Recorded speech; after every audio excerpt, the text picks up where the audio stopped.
o jornalista, o que ele reflete? O jornalista reflete o interesse público.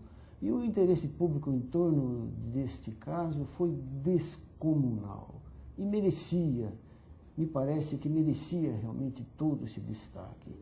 Há um lado preocupante, porque a veiculação tão intensa das notícias a respeito deste caso levou a grande maioria dos brasileiros a fazer um julgamento.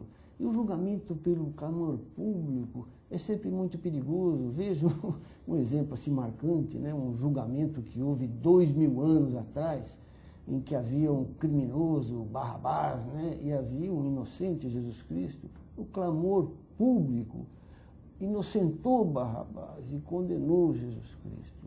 Então é muito perigoso. No direito, nós que somos juízes, nós temos uma preocupação muito grande. É muito mais grave manter preso um inocente do que soltar um culpado. Então, nesse caso da menina Isabela, houve realmente essa preocupação. Seriam de fato inocentes? Eu não tive acesso ao inquérito, mas meus colegas juízes que tiveram acesso a esse inquérito, eles não têm dúvida nenhuma de que tanto o pai como a mãe estão diretamente envolvidos no caso, né? E a imprensa continua veiculando os fatos envolvendo o processo, e assim vai continuar. Eu acredito que até o final do ano é possível que haja um julgamento. Nunca houve, eu não me lembro, eu que fui jornalista desde os 18 anos, não me lembro de um caso tão emblemático como esse.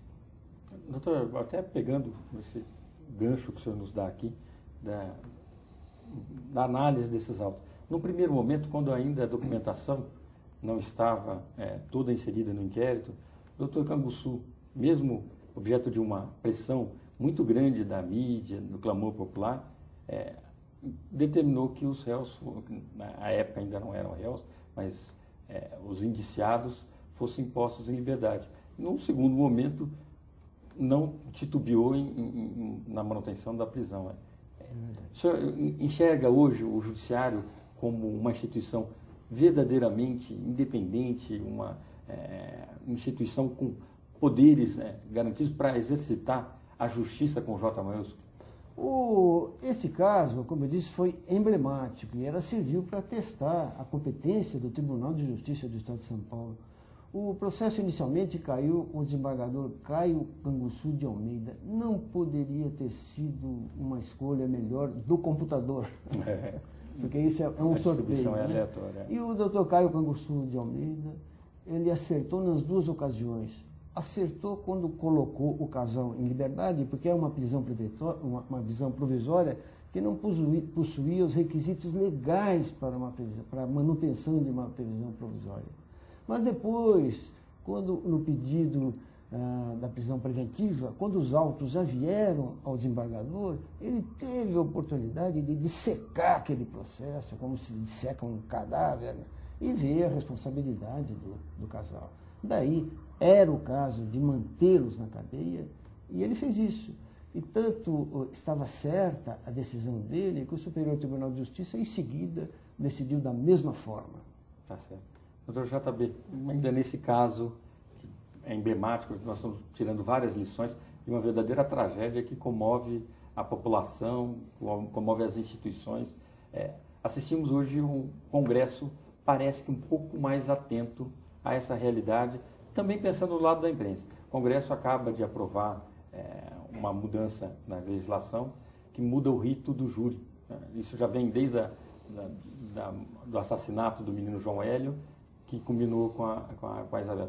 O senhor acredita que essas instituições que representam o povo, Congresso, Judiciário, imprensa, elas estão caminhando para uma fase de maturidade pós-Constituição de 88?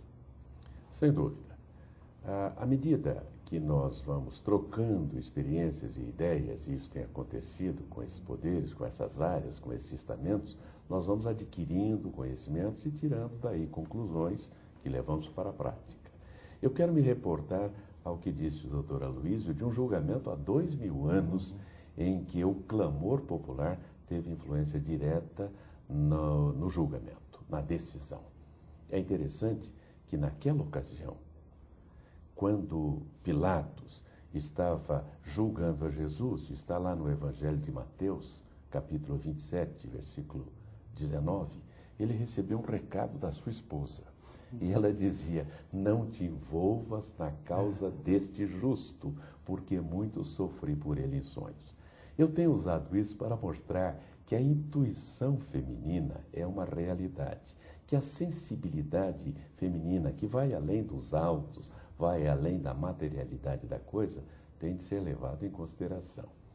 A segunda observação que faço é de um caso mais recente, mais próximo de nós, em que também um pré-julgamento levou a uma situação desastrosa, que é o famoso caso da escola de base, em que o estardalhaço da imprensa, em que a falta de cuidado de uma autoridade policial levou a população a se sentir na obrigação de fazer alguma coisa.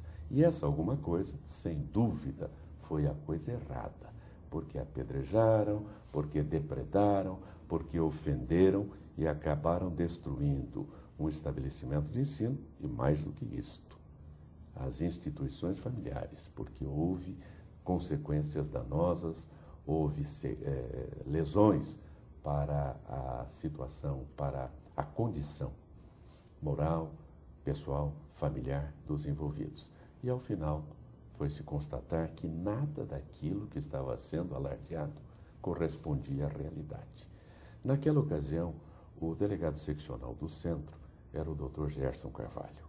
Fui fazer-lhe uma visita, porque ele havia sido meu aluno no curso superior de polícia.